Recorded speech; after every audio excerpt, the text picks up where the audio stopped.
We've discussed some good options. We've discussed consolidation loans, debt management plans, and consumer proposals, but we haven't really delved into the details of personal bankruptcy.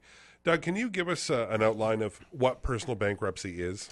Well, in really simple terms, in a bankruptcy, all of your stuff gets taken over by a trustee and that money gets distributed to your creditors. Now, you don't lose everything you own. You don't lose your couch and your chair and your clothing and whatnot. But if you have equity in a house, if you've got some investments, then you potentially lose them. You're going to lose your tax refund for the year that you file bankruptcy. And if your income goes above a certain limit, you're going to lose a portion of that. Let me give you a kind of a scenario of how this would work. And again, this is a real story. I'm not going to use the guy's real name. I'm just going to call him Fred. But here's what happened. He went through a separation. House got sold. There was no equity in it. He didn't get any money out of that.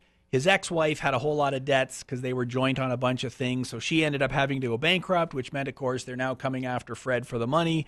His total debt, including the money that got lost on the house when it was sold, was about $70,000. Now, he makes around $2,500 a month, and he's paying child support, so there was no way he could pay back $70,000. There was no way he could even offer a proposal. There just wasn't enough money there, so we ended up doing the bankruptcy. All he owns is an old car, so for him, the bankruptcy was a logical option.